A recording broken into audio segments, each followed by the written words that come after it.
Rankin County Planning Commission Rehabilitation. Roll call.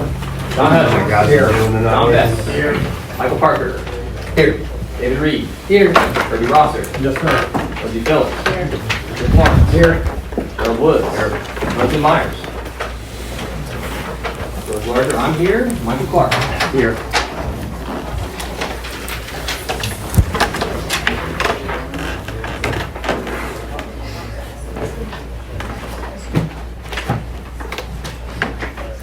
Resignation of Leslie Myers. Yes. The mayor is here and was going to say thank you to Leslie, but she doesn't appear to be here. I still want to acknowledge the service that she has done to this board and the work that she's put in over some difficult times with solar and dealing with all of that. And so there was a lot of effort on her behalf, and I do appreciate that and want to acknowledge her for that. Thank you. She did it good.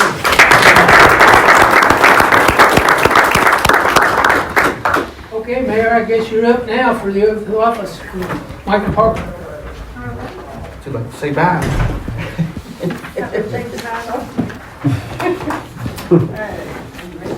I'm ready. Do you, Michael Parker, solemnly swear that you will support the Constitution of the United States and the Constitution of this Commonwealth, and be faithful and true to the Commonwealth of Kentucky as long as you continue a citizen thereof, and that you will faithfully execute to the best of your ability the office of Maysville County Joint Planning Commission member according to law?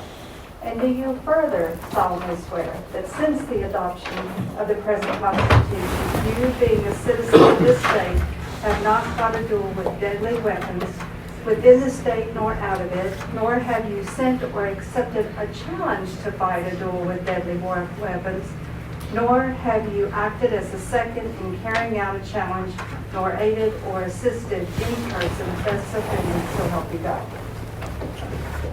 Rob Christie.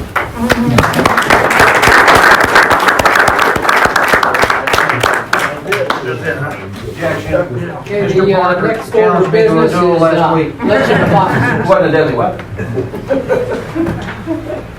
All right, you all can elect a slate. You can elect each office. So how you want to do it. So I recall chairperson, vice chairperson, and secretary. Yes. Do we have any motions? I will make a motion that if there's no consent, that we will maintain the officers as they stand as tonight. I second. A motion and a second. All those in favor say aye. Aye. Case we're ready. Indeed. Okay, minutes. November 6, 2024 regular meeting. Is there any deletions, corrections, additions? I move to approve as presented. Okay, I have a motion to approve the minutes. Do I have a second? Second. John, all those in favor say aye. Aye. Old business, we don't have any. New business. Public hearing, zoning map amendment application, Ranger Steel Inc., 679 Parker Road. All right, so we need a motion to exit the regular meeting. So moved. Second. Okay. All those in favor say aye. Aye. All right, we're now in a public meeting. All right, everyone, thank you for attending the first public hearing we have tonight. And as stated, it's for a zoning map amendment application for Ranger Steel Inc. for the property located at 679 Parker Road. At this time, I would like to demonstrate or enter evidence into the record that this public hearing was noticed consistent with state law. Here is a signed, notarized affidavit that I sent adjoining property owners, first class mail. Here is an image, the upper left corner here, of the sign erected on the property. And here is an image or it's a digital copy of the tear sheet used to generate the atom, the paper, and the ledger and pen. It's really small, but it's right there. All members of the public will be given the opportunity to speak on this matter. We require that you stand up, state your names and addresses for the record. Are there any members of the public here to speak during this public hearing? I do have the applicant here to testify, obviously, if you wish to swear him in. Sure.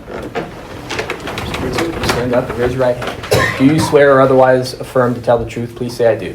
I do. Excellent, thank you. At this time, I invite the applicant to... One second. Yeah. Okay, so legal counsel insists that we enter into the record an affidavit stating, signed by the owners, giving Ranger Steel Inc. the approval to seek this rezoning. Basically, what this is that Ranger Steel doesn't hold title to the real estate, but this is an affidavit signed by an authorized representative of the entity that does own the real estate, consenting to this application. It's required by the ordinance. And you'd like a motion to... No, I think just Okay. in the record. Okay. Now I'm okay? Yes. Thank you, George Michael. Good evening, ladies and gentlemen, Commissioner. My name is Robin Rice. I'm an attorney here in Maysville with Foxwood, Wood, and Estill. I'm representing the applicant, Ranger Steel, because they're a corporation and they have to have an attorney stand in to represent and explain the application here. Tonight, our application, just like the staff report says, is for a map amendment. We're talking about property that has, in essence, 3 larger warehouse buildings and has had 3 larger warehouse buildings on it for quite some time, despite the fact that technically it's zoned R3 residential. Obviously, that's not a good situation. If all our zoning regulations were followed all the time, this would not have happened years ago, but that's the situation we're in. It's been used, the property's been used consistently for these warehouses. They've been used, rented out over the last several years, at least as storage for some local manufacturers. What my client wants to do is turn one of those warehouses into an internal facility that's basically a welding and fabrication shop. They will do on-site fabrication of metals. They are okay to continue as is in their use, but obviously we're changing now the use, at least of one of those warehouses. It's still going to have to, the decision you all have to make tonight is going to have to affect the whole parcel, because you can't take it warehouse by warehouse, obviously. So even though they're only changing the use in one of these buildings, the application has to be to change the zoning classification for the whole parcel. And that zoning classification is the light industrial, the 1B, the I-1B. As far as the practical effects on this property that this will bring about, there will be nothing observable. All activity is going to be in the building. It's an on-site, in-warehouse welding and fabrication shop. You're not going to notice any exhaust. There's not going to be any increase in noise, anything like that. I do have the Executive Vice President, Dustin Brusa, here to answer specifics if you have any questions. But I foresee and can represent to this commission that there's not going to be any change in traffic. You had large semi-trucks going there anyway. They were storage warehouses. The kinds of things, though, at law you all have to decide, and that's really why I'm here, is that that this requested change is in agreement with the comprehensive plan. I proposed to you that it is in agreement with the comprehensive plan, mainly because the use of this property has been technically out of compliance for 15, 20 years. So the whole idea of the comprehensive plan is to have everything properly zoned and to plan on, or to set out reasonably planned land use and development. So technically that would be bringing the property into compliance by having the zone change. If you can't find that, which I submit you can, you have to say that the classification was appropriate or inappropriate at the time. You've got really what's more or less a mixed use neighborhood there. You've got some some businesses there and smaller, look like almost houses. You've got storage units just across the street. You all recently changed zoning on a parcel there to allow the same kind of, it's also changed from the multifamily to light industrial. As Mr. Larger's staff report reflects, the sort of scattered shotgun style zoning of each of these parcels next to each other, multifamily next to industrial, etc., sort of reflects sort of your typical outdated approach of this is on the outskirts of the town, we'll just let multifamily be there and sort of the undesirable industrial area. And I think that's what's happened here. The problem is the zoning classification is not caught up with what it's actually being used as and has been used as for a long period of time. So that's why we're asking for it to be changed, really, in as far as the law goes, just to have it brought up into conformity with the use that it's been for decades. I do have Mr. Grutza here available to answer specifics as to what they're going to be doing on daily operation. I can say that the hours of operation for this one particular welding fabrication shop will be, it's Monday through Friday, 7 through 5, so normal business hours, other than maybe we're not all at work at 7 o'clock. But that's when the foreseeable traffic would be, just like it is now. So I don't foresee any significant change one way or the other. But if you have any questions as to the details, I do have Mr. Grutza here on call. Anybody have any questions?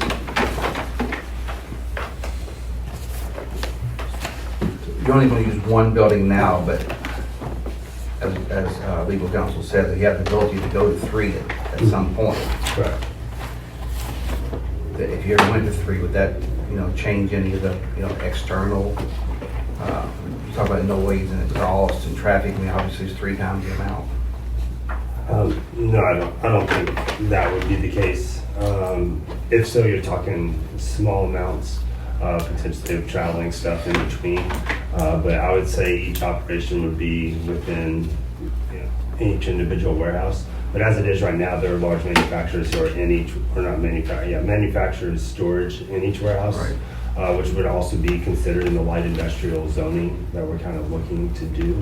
So as far as the zoning wouldn't change much as to what we're doing, but as far as the operations at our other fab shop, and any fab shop that we would have all operations inside. You would only be moving stuff or exit to get on a semi outside of the shop. I visited the site, and it's just across the road and down the road from UPS, and there's plenty of good roads out there. It's not going to affect anything, and it's consistent with what's there now, the 3 large barns, if you will, that are on site. So I saw no problem with it. Any other comments or questions? George, you want to explain the definition of light industrial development? Sure. Well, I'll explain it in terms of both heavy and light. What distinguishes light from heavy is that light typically doesn't have any significant externalities such as noise or anything coming from light, noise, any sort of smokestacks or anything like that emanating from the building. I mean, really all you see is the building, and you typically don't experience anything else. Heavy is when you have smokestacks with lots of stuff coming out, and it can probably be very loud, a lot of visual stuff going on. Just wanted to clarify that even with the Mr. Bruce and what they're planning to do, even if the zoning changes, the still stipulation is that it's still going to remain the same no matter who's there. So. Yeah, and once the zoning changes to I-1B light industrial, any land use that is permissible there will be possible there. So as I recall, Mr. Grew said, you have, I think there are 3 main warehouses there, and there's going to be storage in 2 of them and metal fabrication in 1. With you're probably going to expand to do metal fabrication probably to all 3 eventually. Possibly. I mean, you have the option of doing that. Right, we'd have the option at that point. Right. Right now, we only see one in the next 5 years. Right. And so all that's going to take place inside the buildings, so there really shouldn't be any significant negative externalities. I mean, you'll probably see, like you said, you'll probably see people traveling between the warehouses, products moving from one to the other, assuming, there's metal fabrication that occurs in more than one warehouse. But otherwise, I mean, this is what, these types of land uses are what light industrial is designed for. It's fairly light compared to the externalities of something that's much heavier, that has a lot of smokestacks, a lot of noise, et cetera, et cetera. There's also adequate parking for employees, trucks coming in, things of that nature won't affect the road or the street at all. And we can discuss my staff report if you'd like, or if it's pretty straightforward, we don't need to. I think it's pretty straightforward. Does anybody have any questions about this staff report? I mean, as stated, my staff report, I argued that you could find that it meets all 3 prongs of the 3-prong test. Parker Road is kind of designed to be those out-of-the-way roads that support a lot of different types of land uses. And like Mr. Rice said, and then I stated in my staff report, Maysville, the development of the multifamily that's back there must have been during a time when most cities, big and small, thought that multifamily was important, but didn't want you to see it anywhere because it was Americans should be wanting to own property and own their own homes. So you haven't made it yet, so we're going to hide those from public sight, which is not really the case anymore. And I'm assuming that this was zoned R3 in anticipation of that eventually these warehouses would be knocked down and then multifamily would be built. But that hasn't come to pass, and now industrial is probably the more prevalent use up there, or to be the more prevalent use up there in the future. And it's arguable that it's inappropriate to be R3, and I-1B light industrial is the appropriate land use because of the infrastructure and the warehouses that are there. I think that's the cleanest, if you all are inclined to approve this, that's the cleanest rationale, in that it was probably improperly zoned at the outset. It's always been used for this purpose, and should have been zoned light industrial from the outset. It's maintained a consistent type of use throughout for the last several years at least. Any other questions, comments? Mr. Chair, if there's no other comments, I would be approving this. I think you need Gotta to go ask back the into public the hearing meeting. first. Okay, sorry. Yeah, need to go out of public.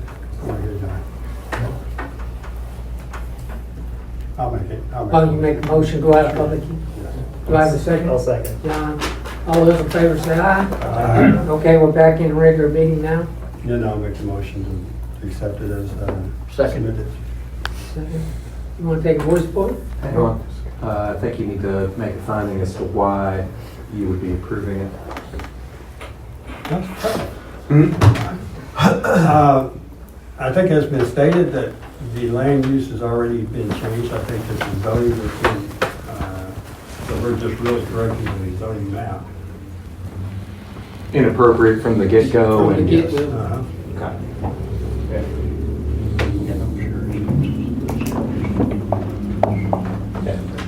We good? All right, so let's do a voice vote. So a yes would be to approve the motion to support the motion to approve the rezoning from R3 to I-1B. John Hutchins. Yes. John Betts. Yes. Michael Parker. Yes. Kirby Rosser. Yes. Lindsay Phillips. Yes. Rick Lawrence. Yes. Gerald Woods. Yes. All right. Now, to remind you all, pursuant to KRS 100.2111, which was adopted by the City of Maysville in 2017, after final action, the rezoning becomes approved by operation of law unless an aggrieved person or the City of Maysville Board of Commissioners decides that the Board of Commissioners makes the final decision. So in all likelihood, at the next meeting, which I'm pretty sure we're going to be having a meeting in March, they'll approve the findings of fact, then unless somebody else wants the city to approve it, 21 days later, it'll be approved and it'll be final. All right. Thank you. All right. Next, we'll have a public hearing on zoning map amendment application, Bruce Carlson, 794 Lexington Pike. In public hearing, we're going to combine them together. Zoning map amendment application, Bruce Carlson, 388 Skyline Drive. Go ahead. Y'all get that? We're going to combine these two since they're sort of a package deal, which is legally okay, correct, Mike? Yeah, that's fine. I think that Mr. Rice might have some things he wants to say about it, but I think he wants it to be presented. Do you want me to go ahead and just... If you're inclined. I'm always inclined to talk, Michael. What I was going to say is the two applications they involve parcels of property that have their own discrete features that I'm asking they have to be considered separately. Right. But for purposes of efficiency, I'm wanting to present it in one argument, and we have Mr. Carlson here to explain the project as a global vision. But I will be, from time to time, reminding you, maybe this issue does not attach to this application because that fact pattern does not fit this discrete property. That's the only distinction. Yeah, so let me interject for just a second here. I think it's fine for you all to consider these in a single public hearing, but I think it would probably be appropriate if you're so inclined after hearing Mr. Rice's presentation and evidence and input from those in attendance to vote on them separately. Yeah. Right. Well, I think that's what I was planning to do. Okay. And obviously to make separate findings and... Right. I have a motion to go out of... John? I second. Second. All those in favor say aye. Aye. Okay, we're in the public hearing status. All right. So, all right, everyone, welcome to the second of two public hearings we'll have tonight. It is for two zoning map amendment applications for Bruce Carlson for the properties located at 794 Lexington Pike and 388 Skyline Drive. At this time, I would like to offer evidence that this public hearing was noticed pursuant to state law. Here I have two separate affidavits that first class mail was sent to adjoining property owners. I have images of the signs erected on each respective property, the upper right and lower left. And once again, I have a copy of the digital copy of the tear sheet used to generate the advertisement for both rezoning applications and the Legend Independent. Down there, it's really small. All members of the public will be given the opportunity to speak on this matter. We require that you state your names and addresses for the record. Just by a show of hands, who is looking to speak during this public hearing? If you think you might want to speak. Oh, well. Okay. So I think what we'll do is we don't necessarily need to use the cards, but I'll just swear everyone in individually because I'd be willing to bet that the amount of people who raise their hands, there are going to be more speakers today. Okay. Okay. So at this time, so we're not going to swear in members of the public yet. Bruce, let's go ahead and swear you. Okay. Is he going to want him to be available to answer questions? Yes. So I use both of these. Yeah. You guys can stand back there if you want. Okay. Just raise your right hands. Do you swear or otherwise affirm to tell the truth? Please say I do.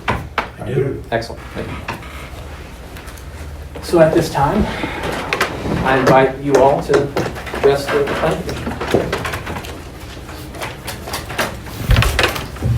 Good evening again. I'm still who I said I was earlier, Robin Rice, an attorney here in town. One of the things I want to draw out real quickly, and it's just a procedural matter, but I want to make this clear to the commission. Since we have two applications for two separate properties, one is owned individually by Mr. Bruce Carlson, and so he filled out that application in his individual capacity. The second, which is the 794 Lexington Pike, the old, what we call the Newgate Tavern building, is owned by Carlson Software, so he filled out that application in his capacity as an agent of Carlson Software. But again, for the same agency law principle, my presence is required because one of the parcels at least is owned by a corporation. Again, as with the last application, I have Mr. Carlson, who has a wealth of knowledge on both of these properties and obviously has the best perspective to actually tell you what his vision is for these properties. And it is definitely a vision, as you can imagine. All the properties he touches, he has a vision for. His particular vision with what I call the Newgate Tavern property, or what's sometimes called the Stanley Reed House, is to return it to this idea of a tavern, of a public space. He specifically wants to make it a bed and breakfast with a little small local style restaurant there. Again, going back, hearkening to the days of its legacy and its origin as a tavern.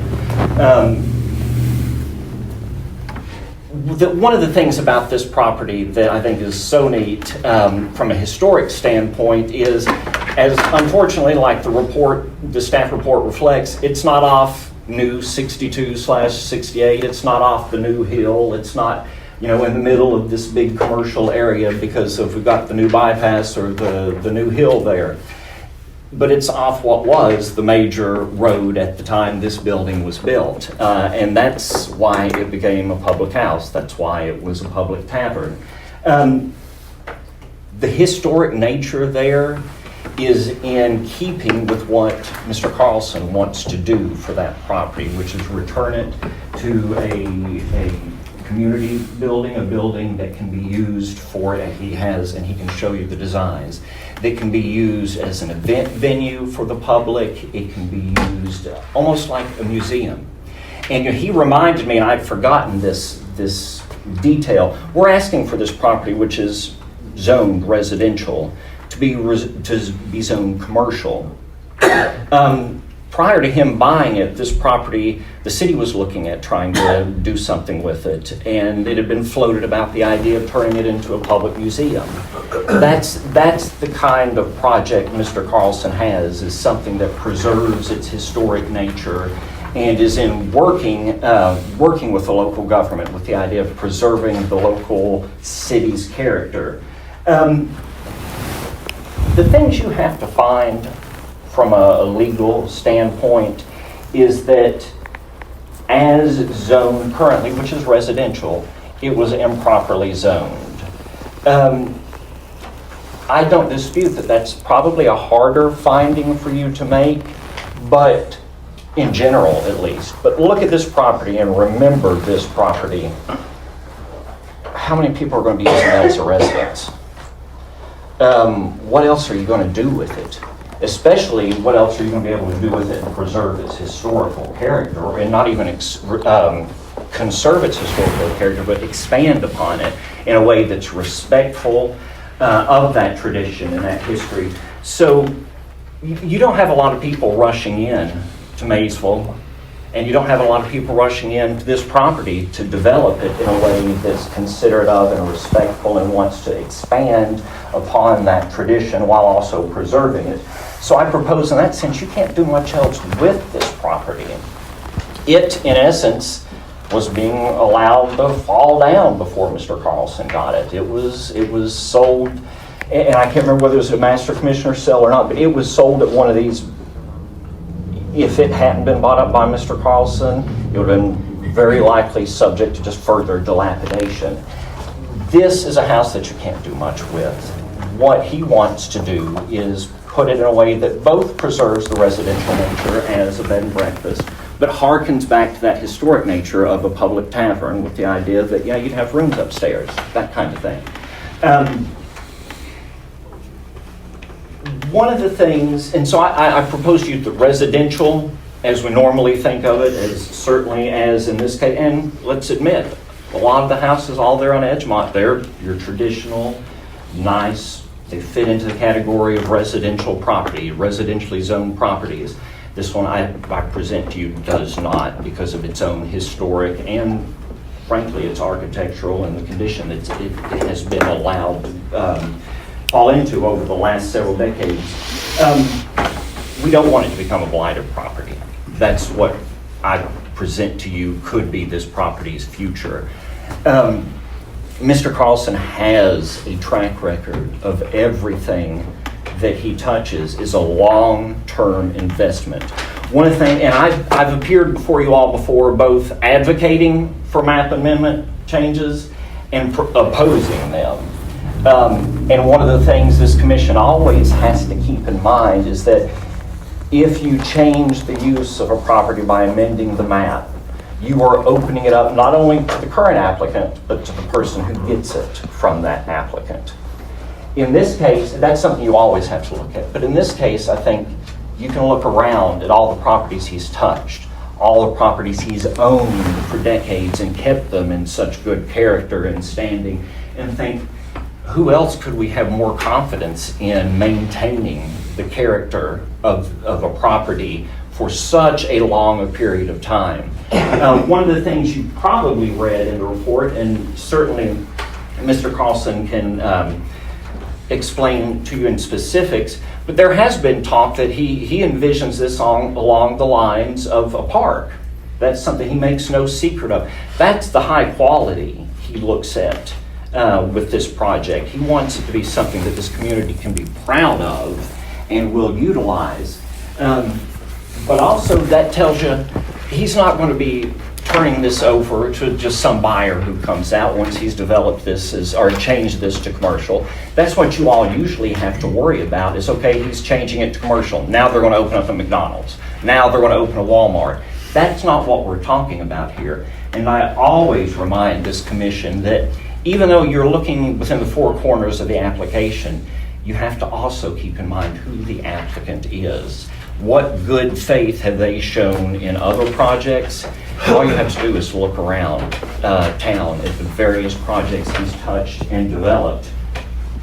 Because of that, I think you don't have to have, as a commission, the usual concern that you have about making such a change, that we're opening the doors to anybody who possibly takes the property from him, buys it from him, who he sells it to. He's got a long-term plan, and that plan is preserving and expanding upon the historic nature of this property.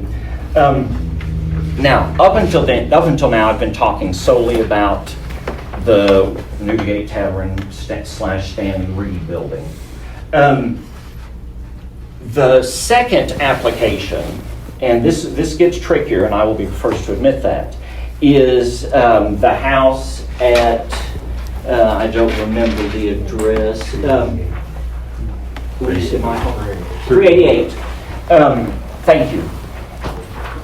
Really, the reason it's a subject of its own application is not because, again, like I say, he's going to turn that into a McDonald's or a Walmart or anything like that, but it's part of the project as he envisions it. So it comes along as an accessory, basically. The application is accessory to the main goal, which is the Newgate Tavern. Ideally, what he would like to do, and he can explain this to you, is use that if he has a long-term caretaker for the property. That would be a perfect residence for him or her. That is what his goal is. His goal is not to get in and start changing that house, demolishing it or changing it to a store, a box store. He sees changing it as being accessory to his ultimate goal, which is working on the Newgate Tavern building. So in that sense, it in itself is a serving property for the Newdigate Tavern. The reason I mention that is because it comes with, well, you all have a tradition of, as Michael will explain to you all or remind you all have a tradition of at least acknowledging and giving deference to deed restrictions. Restrictions are private agreements, private covenants between the parties to a deed, and so they're not something that you all have jurisdiction over or that you all can enforce. It's something that's private between the parties. But historically, you all have acknowledged that, and you do tend to defer to them. If they're in place and they demand that a property be used only a certain way, you say it was good enough for those parties then, it's good enough for us now. That's, in a nutshell, the way you have traditionally handled those. This property, back when Stanley Reed owned it, who I don't know how familiar you all are with the types of restrictions that used to be in a lot of his deeds, unfortunately. They were very...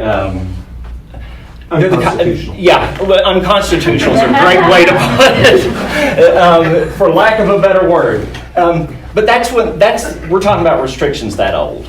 But they do say that property can only be used for residential purposes. And I don't dispute that, and Mr. Carlson does not dispute that. We're saying that's so long ago, and in essence, the use is going to be residential of this house. It's still going to be used as a residence. That's what the intention is. We have to change, which is what the deed says it is that no structure shall be used on there. And just so you know, those restrictions all up and down that area have been waived, overturned, not in this particular chain of titles, what we title attorneys call it. Nobody has applied this particular set of restrictions to constitutional scrutiny. We've had them waived up and down and court overturned various times. So what I'm saying is just because this appears in a deed from the 1915, I think it was, does not mean that it's something, and I propose to you that it's something you all don't have to give the usual amount of deference to. The plan, as he will explain, is to maintain that as a residence, very likely for, like I said, caregiver or caretaker.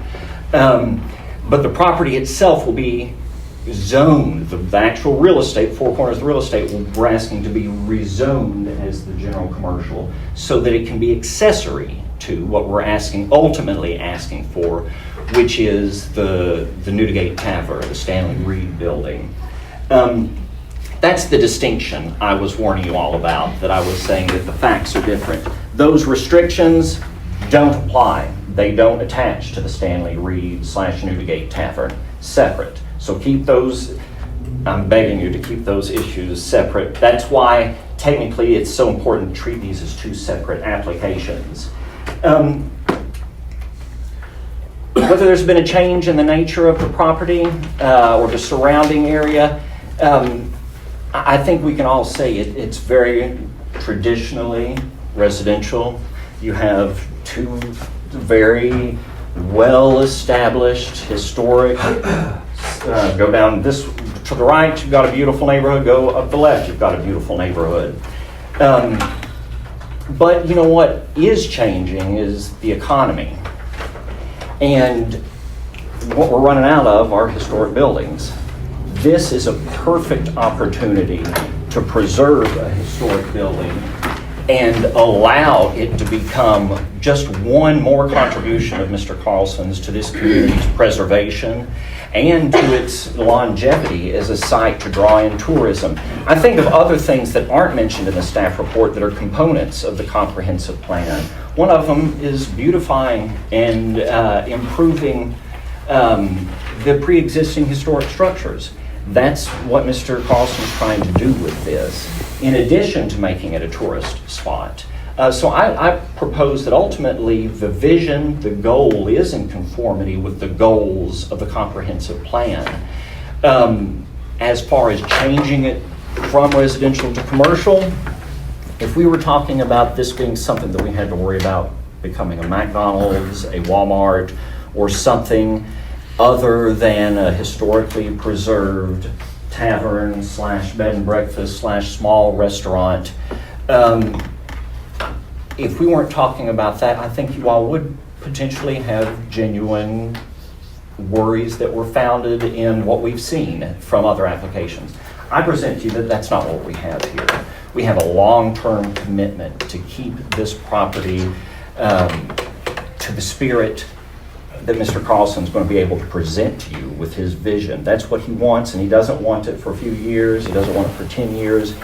Like I say, his vision is possibly a park, and it will at the very least be held up to those standards, which you couldn't ask for a better standard than that. And also, it will be held in that length of time in perpetuity to that kind of limited use and development, just like a park.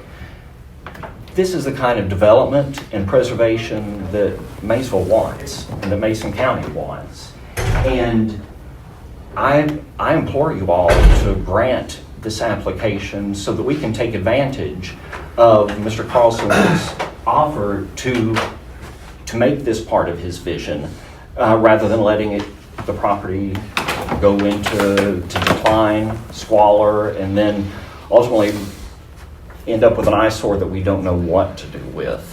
Let's take advantage of this opportunity now. I have Mr. Carlson available to answer any questions as to his specific vision, his blueprints, his goals, and I will make him available now, please, Mr. Carlson. Thanks for that presentation. How many are on the planning You want to commission? stand up by microphone so we can Okay. get you for the record. Are there like all of you here? Yeah. I did a little handout just to put some perspective on our projects of the past and this one. I have one extra, it appears, for each side of the room. There we go. I gave you these two to pass down. And all I got is one left for this side of the room to look at. Here too. I think Robin stated it better than I planned to state it, that it's true that this property, which is on the National Register, by the way, is very special, unique. Think about it. We had Grants Academy. It collapsed and fell to the ground. We lost that one forever. This is one of the oldest buildings in town. At the auction where I successfully bid on this building and 1 acre lot, the person who bid against me stated afterwards, I plan to tear it down for the stone. So it exists almost because I bought it. And my intent is to bring it back to its original purpose as a little bed and breakfast upstairs, keeping the original front of the building mostly intact, which is a log cabin inside, by the way.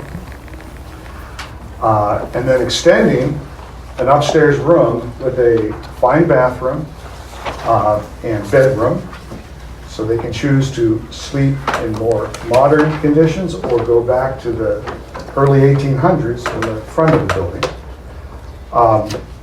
As you come in, it's a parlor type house with one room to the right, one room to the left. And I want to reserve the left downstairs room as part of the bed and breakfast.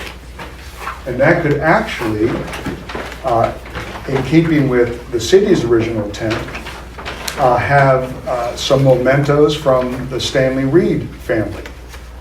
So that could be a bit of a museum and kind of sitting room that is not part of a restaurant tavern, but is part of the bed and breakfast. Then they go upstairs to the fully bed and breakfast second floor. And then the plan is to extend a building that is fully clad in limestone, in keeping with the sides of the existing building, where we would have a restaurant that might seat, something in the 25 range, and then that would serve as sort of a local tavern slash restaurant, maybe a little bar in the front, in a sort of back room that runs the length of the current building. And it would be available to the community in walking distance to many of the people in this room who are my neighbors. And also, it becomes a destination, an endpoint on the trail that I'm trying to build, the trail system I'm trying to build for the community. Just 2 days ago, I bought the Hedgecock property that's between Lower 4th down to Pfister Avenue, behind the sheriff's office. And we have plans for that. I have Forrest Walton of Duncan Stroik Architects, who we've worked with for 20 years, who did the Bishop's Table for us. That's where we discovered them originally. That became our school that we have downtown. And they did a lot of the work that's in our park, and we've been using them off and on for 20 years. And have several projects, some of them on the trail planned. So this is, the goal of this is to be a asset to Maysville. To me, my view of it is it's a one-time opportunity for this town. I'm 71 years old. I'm not going to be doing this when I'm 81 years old. I doubt very much. So this grand project is probably one of my last major contributions to the town, and I hope you'll allow me to proceed. Thanks.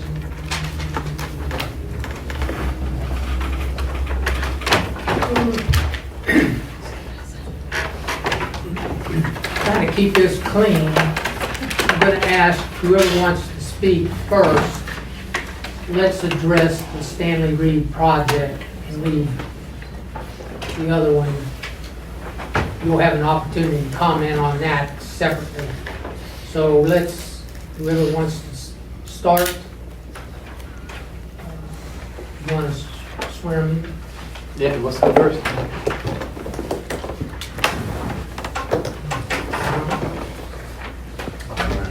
It can get you from there. Or wherever. Do you swear or otherwise affirm to tell the truth? Please say I do. I do. Will you state your name and address for the record, please? My name's Tom Clark. I live at 772 Lexington Pike with my wife Barb. Our backyard shares a 120 feet boundary with Newdigate Tavern, or commonly known as the Reed House. A number of years ago, the Reed family donated the property to the city of Maysville. The donated property sat vacant for at least 10 years. It was a home for skunks, raccoons, redhead vultures. On several occasions, we approached the city about selling the property to us. Eventually, the city declared it surplus property. We learned that Bruce Carlson wanted the property. We decided not to bid against Carlson, knowing his expertise in renovation would end up being a good thing for the community. The property was auctioned and Carlson was the high bidder. Carlson has been improving this house, tuck pointing all the exterior stone walls, replacing bad interior logs, chinking all the interior logs, new clapboard siding, new shingle siding, straighten the structure wall, brace it with steel. It's going to be a properly restored house, adding to Maysville's historic culture. Carlson has purchased adjoining property, had dry laid stone walls created walking trails, landscaped the trails, including along Buffalo Trace, or commonly known as Lexington Pike. I have learned that when Bruce Carlson starts a project, it will take years to finish. But when finished, it is very, very proper and nice. his projects beautify and benefit our community. Just look at his office building, the limestone park adjacent to it, the Kenton Bookstore and Bar, the 2 early 1800 completed restored brick houses adjacent to the First Christian Church. Our community could use more Bruce and Gisela Carlsons. Barb and I, without any reservation, ask that this board approve Carlson's zoning change request, as we are confident Carlson will not convert the house and lawn into anything that would annoy his neighbors. One last comment. In the late 1700s, the Reed House was a tavern. Thank you.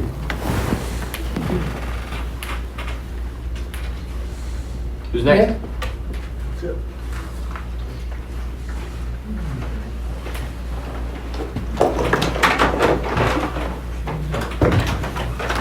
Do you swear or otherwise affirm to tell the truth? Please say I do. I do. Could you please introduce yourself? I'm Kate Hendrickson, 180 Edgemont Road, neighbor of Bruce's. I enjoy his trails. My concerns are not the restoration of the property. My concerns are what it does to Old 68. I drive that road every day, multiple times. I pull out of Edgemont multiple times. And I cannot tell you how often I have been this close to being hit by somebody who comes around those curves going 40, 50 miles an hour in a 25 mile an hour zone. If this property becomes commercial, and I'm not saying that Bruce would ever sell it or that something else might happen, although it could with a designation change, there's no guarantee that it would stay what it is. But even if it's done the way Bruce says, it's going to increase traffic.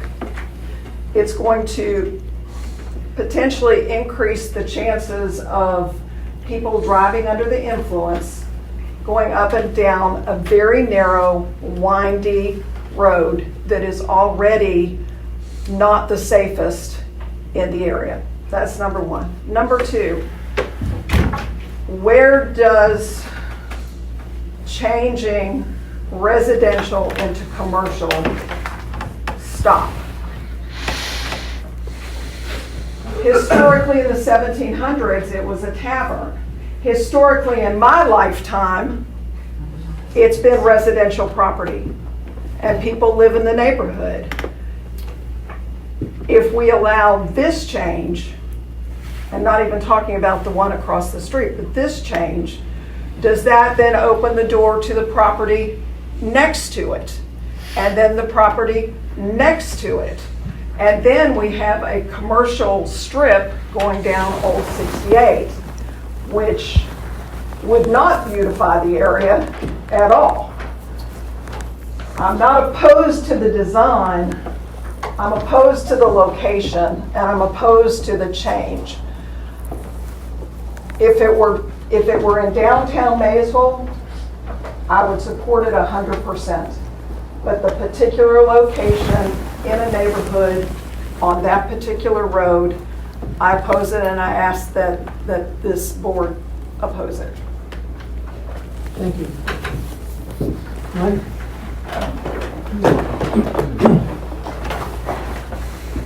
Michael Stitt, 365 Skyline Drive, Maysville, Kentucky. Do you swear or otherwise affirm to tell the truth? Please say I do. Well, absolutely. Being a lifelong resident of Maysville for 70 years, close to age Bruce, and I know you've done great things since you've been to Maysville with the improvement of our historical town. Can't say a word about that. That has been great. But I reckon our concerns are, mine in particular right off the bat, I haven't seen any final plans of what you hope to do or are going to do. All I've heard is a lot of rumors, hearsay, you're going to double the size of the building, this, that, or whatever. And I'm sure it'll be put back in the style that you have. And I would like to see and know exactly what your grand plans are. I'd like to put eyes on what you want to do, because I've lived there for 38 years, like Catherine. I drive in and out that road numerous times a day. And then the next thing, got a list of concerns about safety things. I, as Kate has spoken, our safety when you come in and out of that drive is, well, the only thing I can do is just second what she said. And so, for one of the things I like to know is the plans for parking. As you know now, the neighbors on our street up there don't have, I reckon, street parking. They park in the street. You barely squeeze by to get up and down the road. Your yard has been torn up because the people don't park as they should. And at the congestion there, when we turn in our street, we've almost been hit here a couple of weeks ago because of people coming up and out. Well, that is probably our main thing, is the parking and congestion. And when this thing is built, where would the parking be? I mean, how many people is this thing going to house? Is there going to be 30 people there at a function or meeting? And if they do, where are those people along with residents going to park at? I mean, that is a concern that several of the people on the street have talked about. As you said, we get our information, word of mouth, somebody hears that, and you know how that goes. And so we have concerns for that. And we bought our house, it being a residential area, for the fact that the dead-end street, as Edgemont is, nice neighborhood, everybody knows everybody, and I've been there for 38 years, and I absolutely love it because it's a quiet neighborhood, dead-end street, everybody knows everybody, and up until recently, you know, as the traffic increases, it's gotten worse over time. And I have noticed that when things are, I reckon, progress and, how do I want to say this?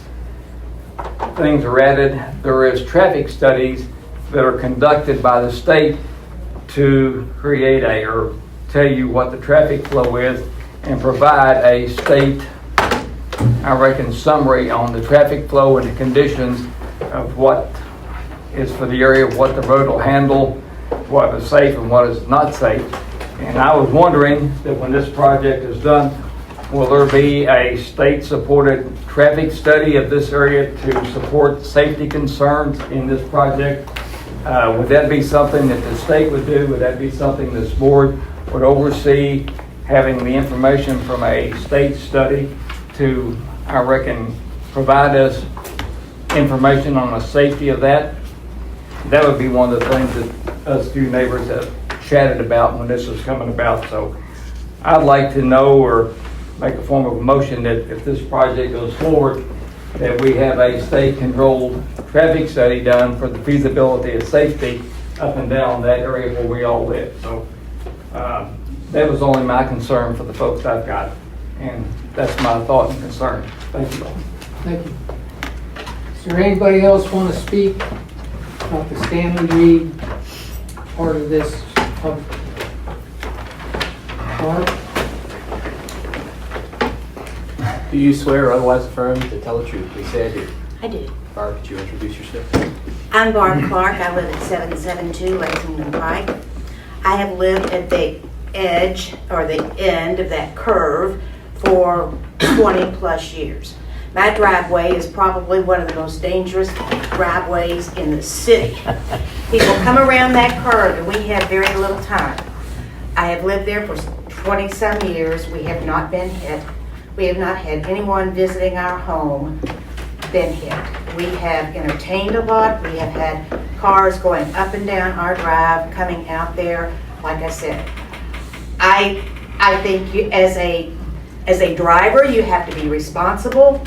I know to look this way, I look to the left, I look to the right, I look to the left again, and I pull up. I don't see the real major concern about the traffic on that. In our yard, we had a really bad situation when we bought the house for the people that lived on Edgemont Road. They had a very short eye vision or eyesight or whatever you call it coming around the curve going down the hill. And that was rectified by moving the entrance to Edgemont into some of our yard. Am I right? No, away from our Oh, okay, away from our yard. Down the hill. Down the hill instead of up the hill. And so, to me, I just don't see the traffic pattern being that, I mean, I just don't think it's going to change that much. And as far as people coming and drinking and all that, Tom picks up trash along our property every week. He finds liquor bottles every week almost in the ditch line coming. People come up and down that road drinking all the time. We're down the road from the Maysville Country Club. We have had lots of people going down that road that have had probably more than they needed at the Maysville Country Club through years. So anyway, just giving you my thoughts. And I will say that as a preservationist, I am so thrilled that Bruce Carlson has brought that property. Out my back window, out my kitchen window, I see that house. The two other houses that are on Lexington Pike, that face Lexington Pike, they really don't see that house like I do. I look this way, they look that way.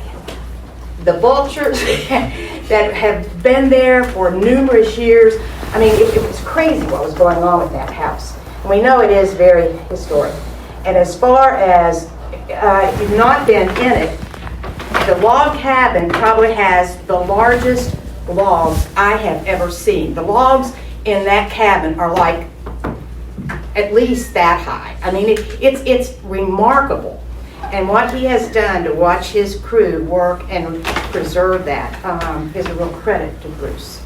And so I am very much in favor of it returning. We have a bed and breakfast downtown basically where we have our bed and breakfast downtown on 3rd Street is the residential area of downtown. I mean, there's really no commerce except for the Bank of Maysville across the street and the law office being there. But our bed and breakfast has never, I think, interfered with anything that has gone on in that little residential area right there. So again, I hope that you vote to approve his proposal. Thank you. Is there anybody else want to comment on the Stanley Reed? Do you swear or otherwise affirm to tell the truth? Please say I do. I do. Please introduce yourself. I'm Ronald Graydon. I'm a widower. My wife died 7 years ago. She was from Maysville. I was from Aberdeen. Anyway, we lived in Lewis County down in the mountains for years. We moved back here. Excuse me. My wife wanted a place at home. So we bought what remained of the Reed farm, I believe. We got 1.92 acres. Right at the last house on the right, before you get to the 3 new buildings behind the wood fence, before you hit the new road. We built there 23 years ago. I don't have too much to add except what these people have already done. I confirmed what they said. My concern is I live right straight across the street from 388.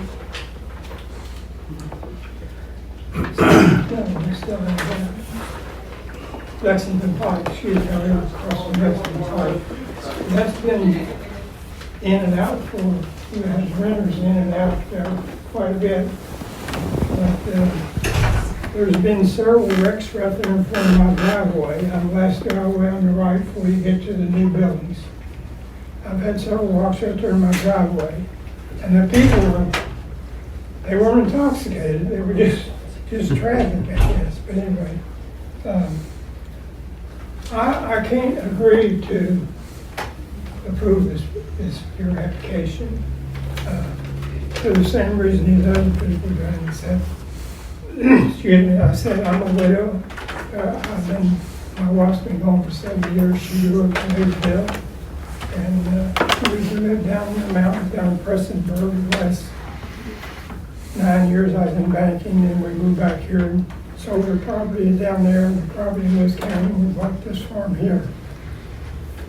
She's been gone since 2018. I guess that's all I've got to say. Thank you for hearing me, and I don't wish you any bad news, but I hope you don't. Does anybody else want to comment on Stanley Reed? Is there anybody? I was going to say, I do have Mr. Carlson available to, because I'm sure you all will probably have specific questions to be redirected to I was going to him. go with the That's what I was going to ask you to wait property for the and next. then open it up to the commission for the Interview Stanley him. Reed and then for the second. Okay. So is there anybody who wants to comment on the Lexington Pike property? So that's Stanley Reed. That's the The other, Skyline. Yeah, 388 Skyline. I will. I've been sworn. Yeah. I'm still Kate Hendrickson. I still live at 180 Edgemont Road. I guess it's as much a question as a comment. If the residence is going to continue to be used as a residence, then why should we change the designation from residential to business? Because what happens then is it does open up the ability for someone to purchase that property down the line and put in a McDonald's or a Wendy's or who knows what. If it's going to be used residential, it can continue to be used residential. But if it's going to have some sort of commercial use to it, then I reiterate that I'm opposed to it because of the particular location at the entrance of a subdivision and an area that has been residential for my lifetime, which is not 70, but close enough. Thank you. Anybody else want to comment on that? Okay, for the commissioners, we will talk about the Stanley Reed house and proposal. Do you have any questions, comments, Mr. Carlson? I just have one question for Bruce. What's the time frame on the project? I would like to excavate the basement on this extension For the here addition? by May 1st. Pour it and stone the walls and cover it over. And for this year, probably have it only as a patio in the back. With nobody living there, just a beautiful patio. And then I would like to build the structures next year. The only other question, how do you accommodate the parking for your facility? Where's it going to be located? Well, if you look at this picture, the idea was kind of like if you're familiar with our company building and we park up against it, right? A series of parking spaces on the left as you come in, separated by trees or like arborvitae bushes, so that it's attractive. It's not just one big vast parking area, and the appropriate number of spaces in keeping with how many seats we might have in the restaurant, which is, I should say, in answer to some of the concerns, flexible. You know, our little Kenton's has 5 tables total and can't seat much more than 27 people, counting the bar. So if traffic is a concern, and this could be approved subject to some caveats on traffic and how many people we can seat there, we can scale this down in terms of seating. I'm very flexible in that sense.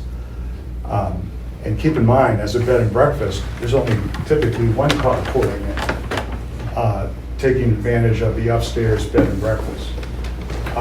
And with regard to the 388 property, it's not even been rented for the last 2 months. I don't even intend to rent that until I could have possibly an occupant there who's the custodian and manager of the place, of the tavern. And that was only rented through a church member who begged that a family member, when she heard about it, could use it to rent, so that we briefly had a family there. And there's nobody there in the last 2 months. So actually there's somebody, it is a residence, somebody could be there. I'm actually creating less traffic as we speak with nobody in that building. And I don't think the Reed House has been occupied in 20 years. So while I've been developing that, there's been less traffic than normal. And like I say, I'm very open to a controlled number of seatings in the building to address the traffic concerns. And even, I'll go further, in terms of any intoxication issue, we could even limit the beer and wine license, perhaps to beer. That's how flexible I am, so that we reduce even the chance of somebody having too many and causing an accident at the end of that street. But right now, both properties are unoccupied and are not contributing to traffic as we speak, at least at this time. Rick, I wanted to answer your question. Parking would be determined by statute. There are parking minimums. Do you have that authority, or statute exists already? Yeah, we have a parking ordinance. Yes. So it would be determined by the land uses. There would be requirements for setbacks for a parking lot, et cetera, et cetera. Great, thank you. And this is noteworthy as well, too. Whenever you have commercial that abuts residential, there needs to be screening. Now, it's up to the property owner how to do that, but there are still minimum requirements. Could be brick wall, could be trees, It could be green screening, it could be a fence, something like that. A couple concerns I have about turning into Skyline Drive is when I went over to view the property, I had to wait because like all narrow country roads, everybody pulls out in the middle and not to one side. So it's hard to turn in. I was in a pickup truck. If you had a small truck or a small SUV, you might not have a problem. But I had to wait out on the old hill because the guy wanted to make a left turn. There was oncoming traffic, so I sat there for a few minutes before I could turn in. The other concern I have is supply vehicles. You know, food truck coming in to supply your restaurant, beer truck, whatever. Those additional vehicles coming in. And then your long-term vision of making it a park, the additional places it would take for those folks that would come up and walk the trails, because there's no, from what I understand, what I drove around, no particular place to park to walk on the trails. You're parking on the street. So I know that street's narrow, and when there's vehicles parked there, you have to wait for oncoming traffic before you go around and go on down the road. I like your vision. I think it would be a great asset to the community. I just have a concern about the size of the structure and the water stand. That to me looks like it would overpower that neighborhood, since most of it is single dwelling homes. That structure itself just looks to me like it would overpower everything that's there. So I like the trail system. I like everything else up there. I just think that structure for what you've got proposed is just a lot of structure for the size of that community and the housing that's located near it.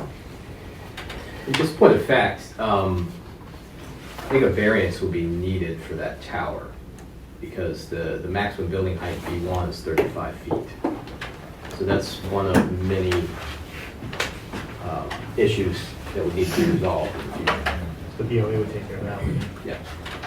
There is a provision in the code that allows the planning commission, if it's adopted by the city, to address that at this time, but the city never adopted that provision.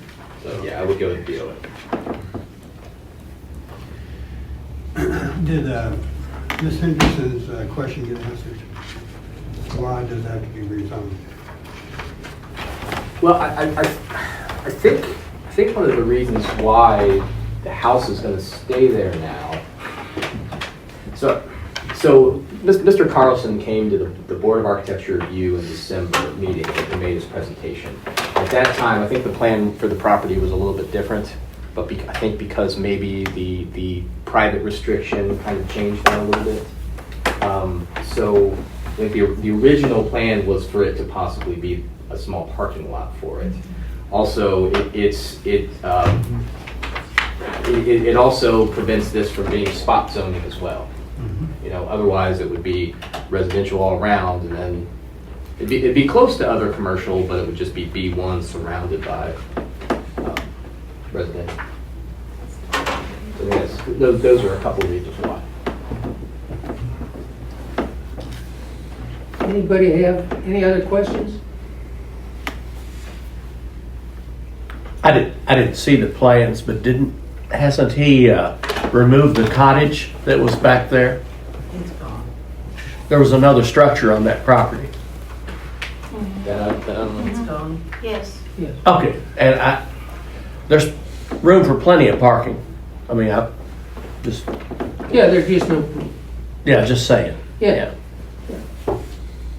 But the road's still narrow, and you have people either pulling out or backing in parking spaces along that road. It's on a narrow road.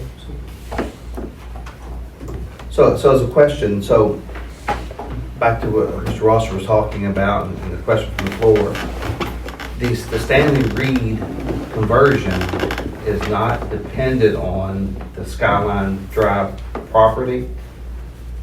That does not have to be zoned commercial or changed to commercial. If that stayed residential, you can still proceed with the Stanley Reed project. Yeah, and except it would create a spot zoning on Stanley Reed, and it would be contiguous and connected if 388 was associated with it. It's almost a semantic. But it's gone on record so many times that you have done really great things for the property and the community, right? But at some point, if you had backed away from that and that was now a commercial piece, someone with worse intention could make a different choice there. Yeah. I'm happy if we could just make the Stanley Reed a public access commercial property. Think about it. When the city wanted to make it a museum, wouldn't that require parking?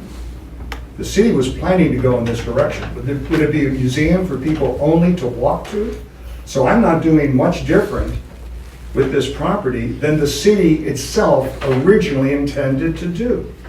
And I'm happy if we don't change the zoning on 388, but that was suggested only to make it contiguous because the property next to it, which was a former tattoo place, not contributing much to the neighborhood, now it's something different, is commercial. So the idea was we would link the commercial together and not create a spot zoning change. But that is really more symbolism. It's not important to me if we just keep 388 residential as it is, for your concerns.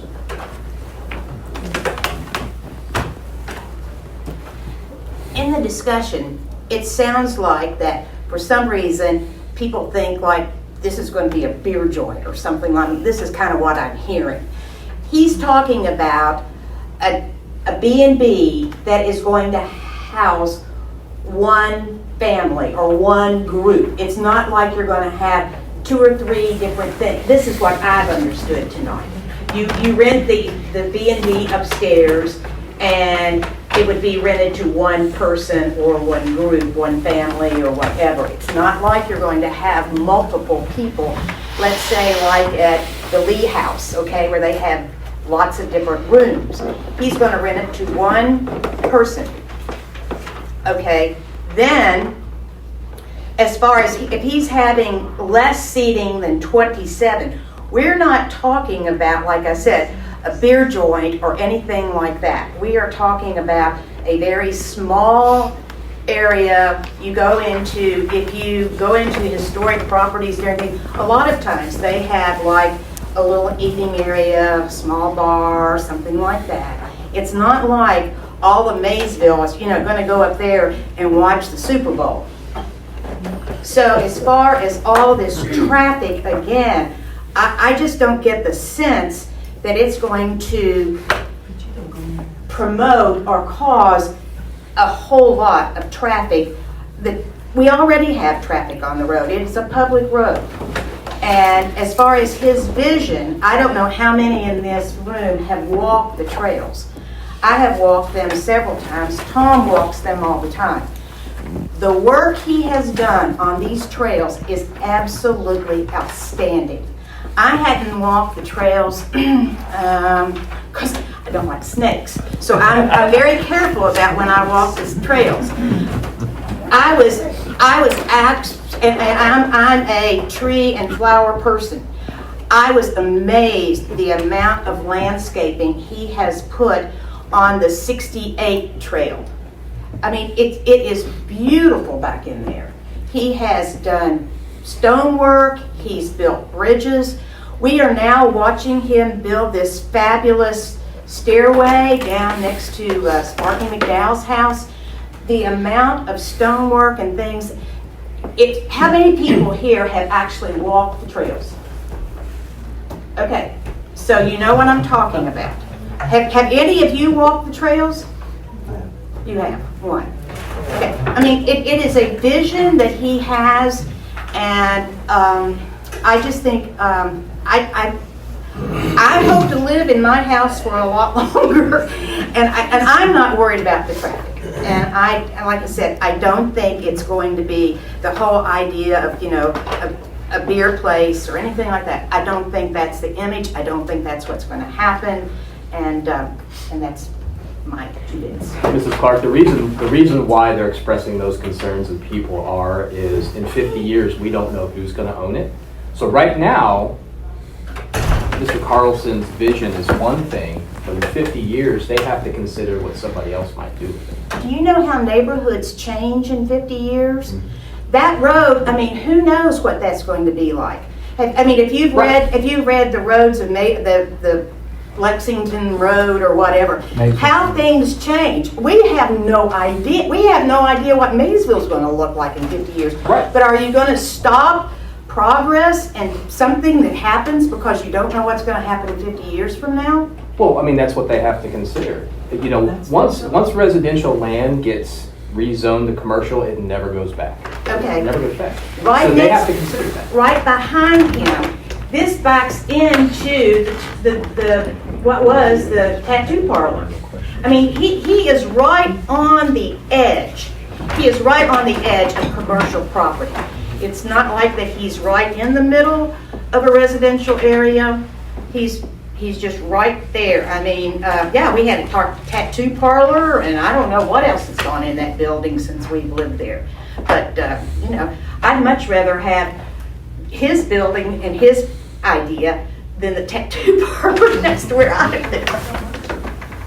Well, I have a question in regards to that. I have not yet been sworn in. Do you swear or otherwise affirm to tell the truth? Please say I do. I do. And I'm Susie Wallingford. I live at 4 East 4th Street in downtown Maysville. I hear a lot of we're very flexible. It's not gonna be a beer joint, it's not gonna be trashy, it's not gonna be like the tattoo place. Is there a way to restrict this commercial zoning designation to only a historic building? No. So that's to say, again, when it changes hands, as I don't think any of us are yet able to live forever, there is no way to say it will not go back to being something that you now say you abhor and doesn't add at all to the community.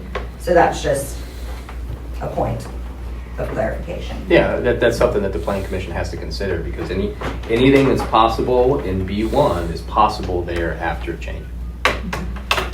As much as we'd like to promote progress, it has to meet the 3 legs of the comprehensive plan.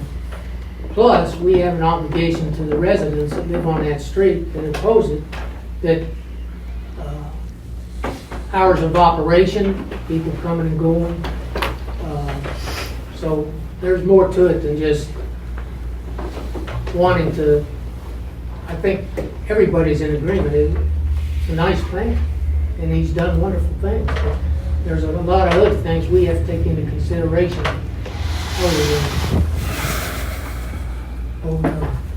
A procedural question, if I could ask George, if you could tell me.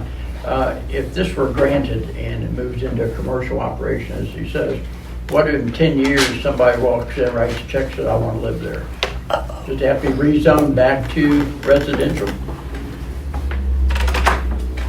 They could get a conditional use permit for a single family dwelling. They could get a conditional use permit for duplex, townhouse. Or they could just ask that it be rezoned. Yeah. Okay. Yeah. Okay. Anybody else have any more comments? I'd like to have a motion to go back out of the public hearing into regular meeting. So moved. John? I'll second. John? All those in favor say aye. Aye. Okay, we're back into normal meeting. Are there any other comments? Questions?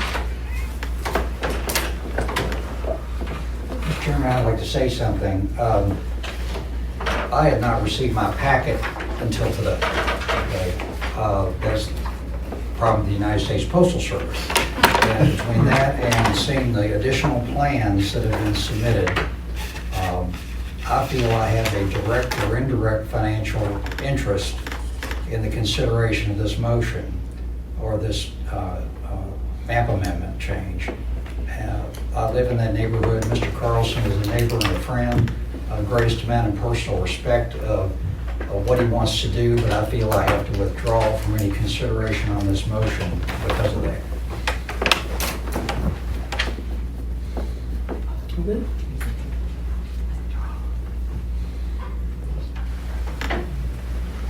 Any discussion? Mr. Clark, do you have I think if you feel that you have in any way at all, the potential that this could impact you or that you have any kind of connection to it, that it would be appropriate to not vote. That's what David Pike has drilled into us in our conflict of interest training in regard to Verbatim. our annual ethics training. So there. Point of interest, just curious. I think everybody likes the plan. I think it's a great idea. But the complaints I hear mostly that stick out is traffic. That's something we don't know. So my question would be, do we have enough information to try to make a zoning change when we really don't know what we're talking about? Well, I think Just a question. I can talk a little bit about my staff report. I think you're right. I think it's definitely a grand plan. It's just that I think the greatest issue is probably the location. So how can we dictate the location of the historical building? I mean, it's kind of, it's like, oh, Windsor Castle, where it is, but darn, I wish it was, closer to London. I mean, it's a historic location. It is what it is. We just have to, I think, work with what we've got. But do we know I guess what I'm saying, if we do a land use change, make a change in the land use, have we made a mistake when we didn't consider the amount of traffic, and then we do put people's lives in danger? I don't even think I'm saying it. Do we have enough information to make that call tonight? I think almost looking at a crystal ball. I mean, we don't know how much this traffic this is going to actually produce. Well, We don't I know. believe somebody from State Highway would say, this road can withstand X number of traffic, all right, or maybe you're wrong. There was a traffic study in your staff report. There were traffic counts, yeah. 2000. So there was, let's see.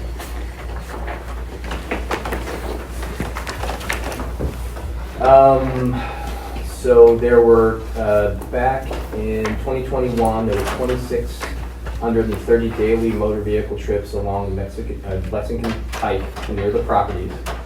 And this, nearby on US 6268 in 2023, there were 15,669. So it's like 5 times as much. I can't be sure how much traffic might increase, but it's probably likely to increase at least some minimum amount. I think to a certain extent, if you want to require, Kirby, to your question, if you want to require hard facts on that or studies or whatever, you can, but you're going to make rezoning applications cost prohibitive, I think, for applicants if you make that a part of your consideration on every single application. I think to a certain extent you gotta go with common sense and what you can. And the proposed land use might bring less of an increase in traffic than in 50 years if there's something else there. So you have to take that into consideration as well.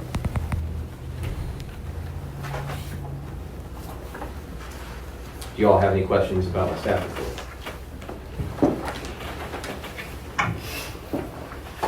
Got anything left? No. I think from my perspective, I'm kind of looking at it where, I've seen other historical entities like this around the country, and I don't ever see, it's not like it's a major traffic. I mean, it's going to increase. But I guess where I'll get hold up on is, I still don't know if I love the idea that commercial property, I mean, we can make one historical with the other one that's commercial property that we can't control, and I'm looking out for the neighbor's best interest. Anything can go there if we make that change, and I think you definitely have to consider them separate, which we are. This is one application. But getting back to the structure, even if we say yes to it, it still would have to go against appropriate Board of Adjustments on that would have to make that adjust those structures. I include, because they were submitted with the application, there are plans out there, anywhere from something fairly conventional from a tavern or a bed and breakfast / inn to being a tourism destination, being a water tower connected to public water resources, which depending upon what's done, there are varying levels of complexity for future work and approvals that need to be done. So, I mean, there's, the tower is likely going to need a variance. I think it's supposed to be like 100 feet tall. Is that how tall it's supposed to be? 75. So, even if they were seeking B2, the highest, the height restriction there is 50 feet. So, in any commercial district, this would require a variance. So, there's, it's probably going to need a site planning to make sure that there's enough parking, and that the parking meets all of our requirements. There's going to be screening done, et cetera, et cetera. Those are fairly simple. Now, if it's connected into the water infrastructure, that's going to need approvals. There was talk of connecting it to maybe a pump somewhere downtown. That's going to need approval from EPA and Division of Water. There are still some details and potentially a lot more complexity to be unraveled and approvals to be gotten. Did I answer your question? I think so. But the zoning is not contingent on those Right, situations. right. So that stuff may never come to pass. You know, what your guys' main issue here is whether or not it's appropriate to rezone this from R1A to B1.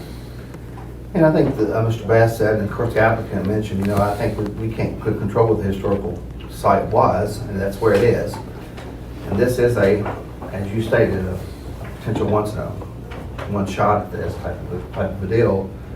And, you know, there's a scenario where this is very different. It could happen very differently. And Mr. Carlson came to the December Board of Architects review meeting, and they declined. They heard the presentation, but declined to comment because they have no jurisdiction there. It's not. Right. They have jurisdiction within the historic districts and on any locally determined landmark, and it's not a locally. It's a historic building because it meets the minimum requirements of being over 50 years old, but it's not considered to be an official landmark by the city of Maysville. So they had no. You know, they thought that the vision was interesting, certainly, but they couldn't provide feedback because it would be inappropriate because they didn't have jurisdiction. One thing I would like to interject, and Mr. Rice addressed this in his presentation, specifically as it pertains to 388 Skyline Drive, there is a private restriction in the deed, and I'll just read it to the commission for your information. That no structure other than residence shall be built upon this property. Convenience appurtenant to a residence, such as a garage, shall have as one wall, top or side, one wall, side or floor of the residence, and these lots shall not be used for other than residential purposes. So, as Mr. Rice said, these are private restrictions. Zoning bodies have typically, whether it be setbacks or private restrictions of some kind, have typically deferred to those. You're not required to, but this would potentially set up a situation in which an adjoining property owner would have a cause of action against commercial development on this property to enjoin it from happening. So that would be the right of someone who lived on Skyline Drive and had property that was subject to the same restriction. There are ways to deal with that if Mr. Carlson is so inclined, and if other property owners are in agreement. But I mean, it's in the deed, and this commission, boards of adjustment, have typically deferred to those restrictions. Now, this is just for 388 Skyline Drive. I've not done a full title examination that might find something else. As to the age of these restrictions, I can't say, but I can say that restriction number 1 in the deed says that no residence shall be erected upon the said premises for less than $5,000. So that tells you it does have some age to it. But those restrictions don't just go away because they're old. It's also noteworthy that 388 Skyline Drive is approximately, I think, 0.2 acres, which is barely above the minimum lot size for B1. I mean, there can be a business that operates outside of the house, but otherwise, I don't foresee there being major development. It's a pretty small lot.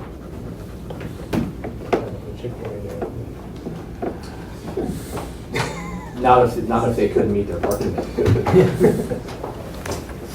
All right, is there any other comment? All right, I'm going to entertain a motion on 794 Lexington Pike, the Stanley Reed property, first. And I think if you want to make a motion approving the application, you need to recite in your motion why you think it meets one of the standards justifying a rezoning. Yeah, that would be the. I can repeat those if they're written in my staff. Okay. Reading that one first. For my staff report. Yeah. Pursuant to KRS 100.213, before a map amendment is granted, the Planning Commission or the legislative body or fiscal court must find that the map amendment is in agreement with the comprehensive plan, or in the absence of such a finding, that one or more of the following apply. One, that the existing zoning classification given to the property is inappropriate and the proposed zoning classification is appropriate, or that there have been major changes of an economic, physical, or social nature within the area involved which were not anticipated in the adopted comprehensive plan and which have substantially altered the basic character of such area. And I think that Mr. Rice, in making his presentation, gave you reasons, if you're inclined to vote for this, that you could say that the application is justified. Either it's in agreement with the comprehensive plan or the things that George just said. Mr. Rice gave you reasons why the application might meet each of those. And I would recommend, if you want to vote to approve this in your motion, that you at least point to one of those reasons as to why this rezoning should be approved. Assuming you agree with one or more. Do I have a motion to approve or disapprove? I have a motion to approve it due to the change in socioeconomic of the area, and the fact that it's a historical landmark, and the comprehensive plan mentions historical landmarks and promote tourism in the area. So it makes sense whatsoever. I have a motion, do I have a second?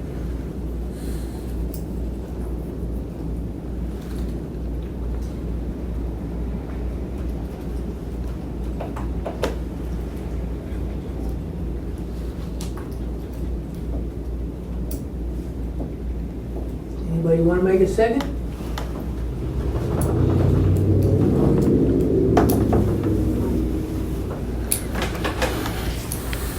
Your motion is to approve the Stanley Reed property only. Only, yeah, we're doing it separately. And the plan that has been presented, Yes. along with, or whatever plan. it- Well, it's not a, Plan the plan. again, It's it's, just the zoning. you're not approving a plan, you're Correct. just approving a rezoning.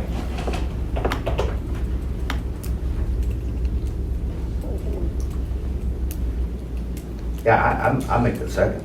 Okay. Do a voice vote? Yeah. Is there any discussion before we vote?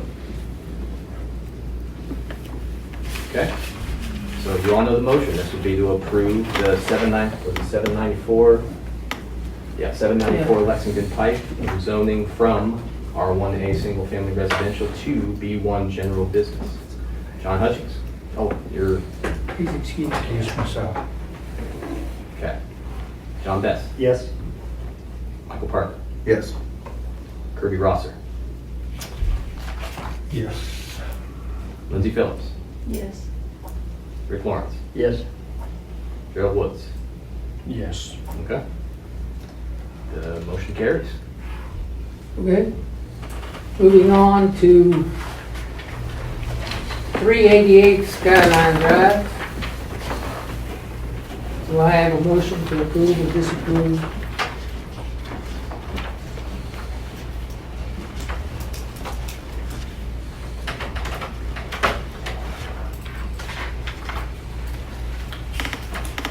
I would make a motion that we don't approve the reclassification on Skyline Drive Okay. from residential to commercial. Why?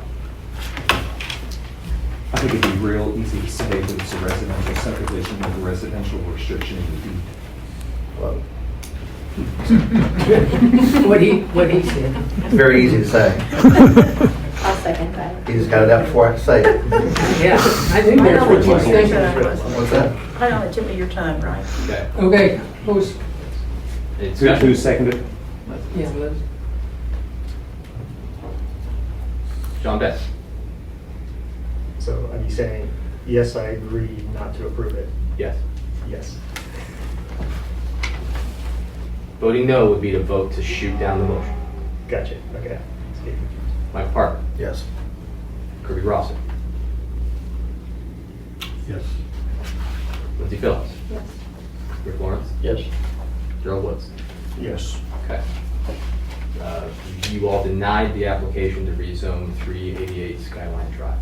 Now, as I stated at the last rezoning amendment we had, so we should have a meeting in March. I don't know what the date is. It's the first Wednesday. That's when the findings of fact will be approved.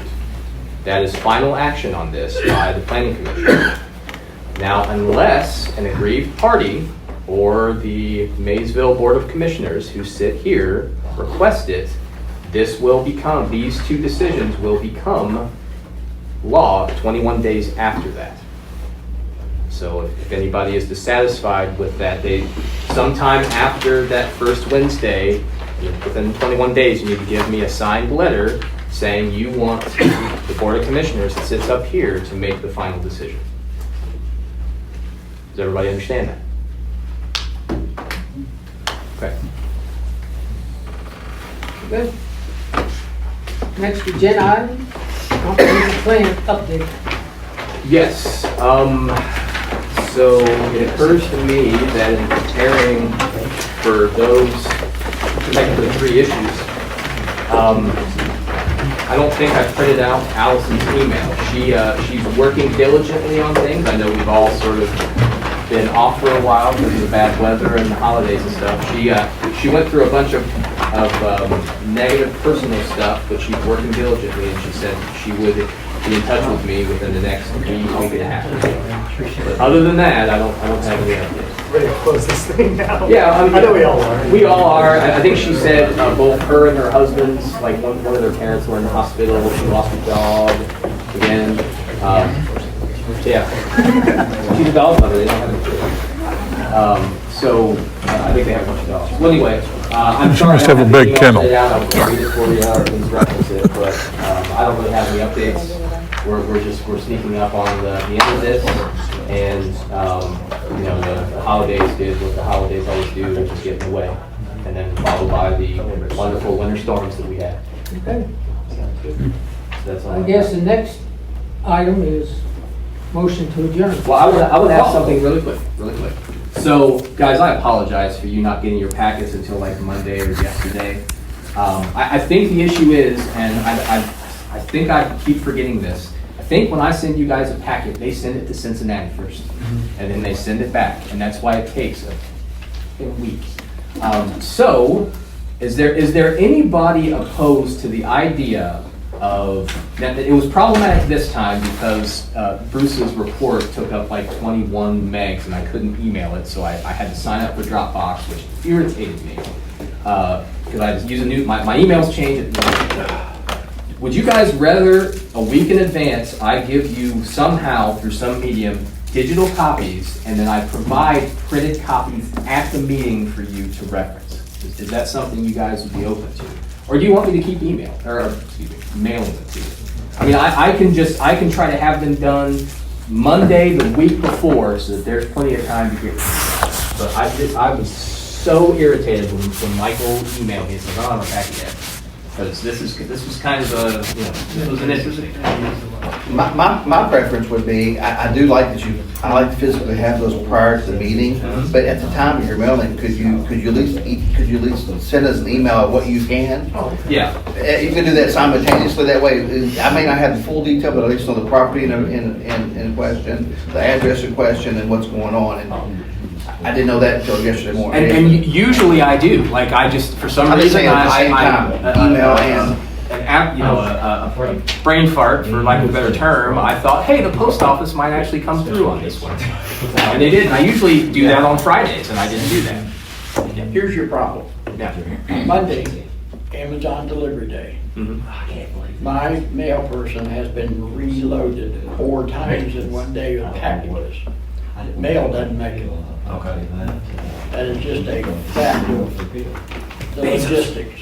So if you mailed it 2 or 3 days earlier than you are mailing it, it'd have a lot better chance of getting it. Yeah. But I didn't get mine till late last night. Right. I mean, I had the minutes done, which is usually the limiting factor, but I wanted to write up a really nice staff report for you guys, and that's one of the reasons why I didn't get done earlier that week. Yeah, just reality, get the post office a couple more days. I would not be in favor of waiting until the day of the meeting to get all the information. I would want that physically in my presence prior to coming, even, like you said, you could give the summary and then the rest of us is here. Which I linked everything to you. I And emailed. that's what I'm saying, I would not be in favor of that route. I love the idea of at least getting something and then whatever you can, email as soon as you can, but this gives us some heads up. Okay, well, I will make sure to at least, if I don't get it out like on Monday or Tuesday of the previous week, I will give you guys either a link or an email. Yeah. Usually I can email it all. This was just a unique case because of that big report that you submitted to me. You will at least have for over the weekend digital copies to look at. But hopefully the mail will get to you sooner. But it wouldn't hurt if you guys say, hey, I got my packet. Occasionally, just it's okay. Did. I second that motion. I second that motion. Are you adjourned? No. Mine was mailed Thursday. You said Tuesday or Wednesday. No, I'm going to try to get it Okay, done. please do that. I mean, I want this in my house to read over and study because I'm learning as we go. Right. And I like to see what we're doing, and I don't like to come in here not having a little bit in my mind what we're going to be doing, and I would appreciate it a little bit sooner. Yeah. So. I want you guys to get it sooner. Does digital work for you at least if you don't have your packet yet? I can, but I don't come home and check my email. Okay. I just, Okay. You're not looking at your email on your phone when you're on the tractor? He's trying to I'm keep waiting the on a road check. straight. I'm waiting on a check. If I'm waiting on a check, I do that. I'd like to commend the commission. You all did a really good job dealing with all that. That was a difficult call. Thank you. And it might, just because of procedure, the final decision might still be made by the city. Yeah. I wouldn't be surprised if that was it. Yeah. All right. But you all have done your job well this evening. I think it's Double your pay. Thank you. Okay, I'm in make favor. the motion. Leslie, who's second? I'll say. Well, Second, all in favor, say aye. You said the mail doesn't get there, wait for your check to get.